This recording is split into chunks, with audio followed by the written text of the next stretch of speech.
Hi there, friends. My name is Diane, and today I'm going to be walking you through how to create tinted neutrals, textured tinted neutrals with a palette of very bright colors in oil pastel. So thank you for joining me, and let's get started.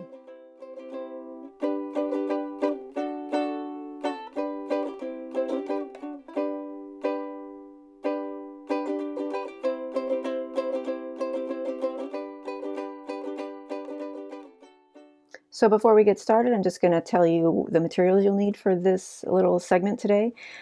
We are going to be copying a section of the background of this painting.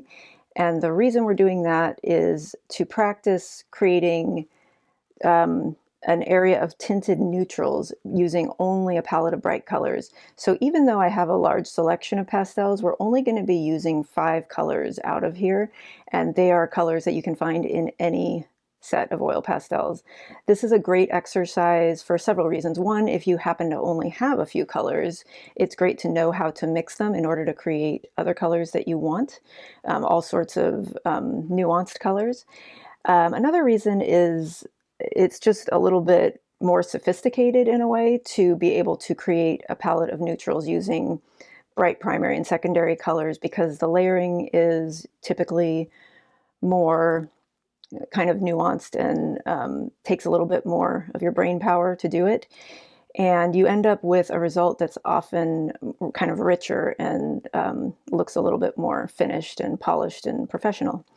So with that said, I'm going to tell you the colors we're going to be using. We need a white, a primary red. Let's probably choose this one.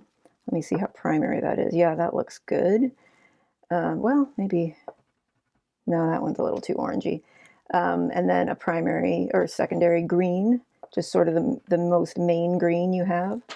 And then a primary blue, which looks like this one. Yep, that should be all we need, believe it or not, to create that. Even though it's gray, we're going to be talking about how to mix colors to create grays. If we need more colors, we happen to have them here, and I'm sure you have a yellow and an orange and a purple in your kit, so we can, look to those if we need them. But for right now, we're just going to start with these. Oh, very important. I forgot to tell you the name of this painting so that you can find it, download it, and print it, and then you have a copy to work from yourself. So this is by Amedeo Modigliani. It is called Woman with a Necklace, painted in 1910 oil on canvas. And you can see that all that information printed below. So go ahead and pause the video, find it on the internet, print it out, and then we will be all ready to go.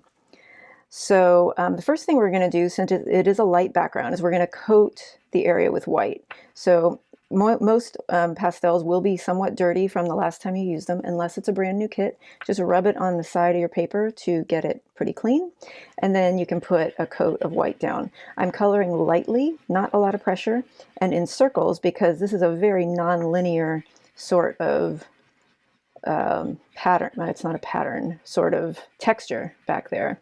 So I don't want to have any sense of coloring horizontal or diagonal or vertical or anything. I just want it to be sort of nondescript. And I'm coloring lightly because the other colors are going to go on top, and we're going to blend with more white, blend with more white. So it's going to build up over time, and you don't want to start with a huge thick layer of pastel, because then you just have to kind of fight it the whole time.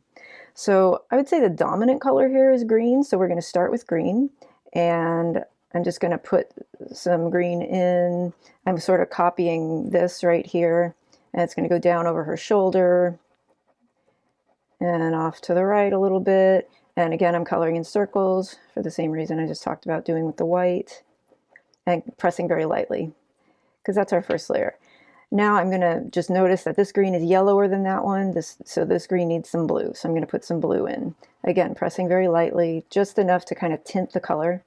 And don't worry about the fact that there's lines, lots of lines. That's what oil pastel does.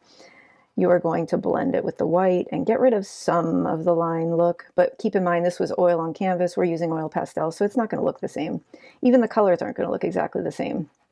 We're going to try our best to replicate, but this is just an exercise. So enjoy. Now that we have the two main colors down in there, we're going to use some red. Red, being the opposite of green, will neutralize the green. Any two colors opposite each other on the color wheel will make some sort of gray or grayish brown, or some grayed down version of itself, like a gray or green or a gray or red.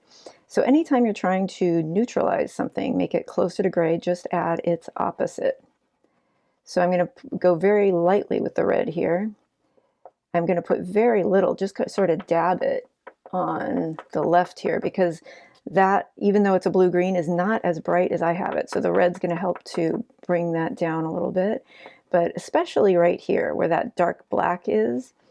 And right now it looks very red because I'm putting a lot of red there, but it's not going to stay that way. We are going to neutralize it more. So I've got kind of my main colors in there. Now I'm going to go back in that black area and add more blue and green to help darken that little bit of black part. The blue helps to darken it quite a bit. The green will help to neutralize the red quite a bit. Okay, and that's a good for the first pass. Now we're going to go back with some white and see what we made. So I'm pressing very hard with the white because you need to do that in order to blend in oil pastel. And I'm coloring in circles. And you can see, of course, because I'm using white, it's lightening the colors, but it's also blending them. I'm going to go right around that black chunk for right now because I want it to stay dark for the time being. I may go back over it. I'm not sure yet. And I'm just going to kind of color hard in circles over the rest of this action. So you can still see some of the line work showing through. As I mentioned, that's fine. That's just the nature of oil pastel. And looking at it, I feel like I came fairly close, but I could adjust it a little bit. So I'm going to go into the black a little more with the white. I say black, the dark color. It's not black. And then up here, I feel like I need more blue. So I'm just going to put kind of a light layer of, oh, that's not working very well. I think that end is kind of hard. So a little bit more blue. Sometimes when pastels are older, and these are older, they actually belong to my husband's grandfather, but they still work beautifully. Sometimes when they get older, they form kind of a hard skin over them. So that's what happened there. I couldn't really color there. I could spend some time sort of scraping off the hardness, but I just chose to use the good end instead.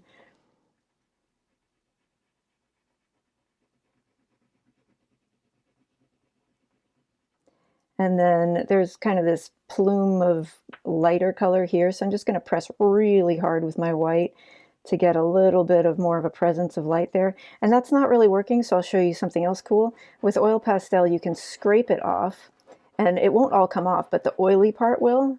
So you kind of get these crumbs, and you can just kind of wipe them off. If you want to use your fingernail like I did, you can. You can also use a knife or a coin or something like that. And then you can reapply a color and it goes on a little bit more, a little bit stronger. So now I can start to see more of that white because I scraped that area. And I'm going to blend a little more over here.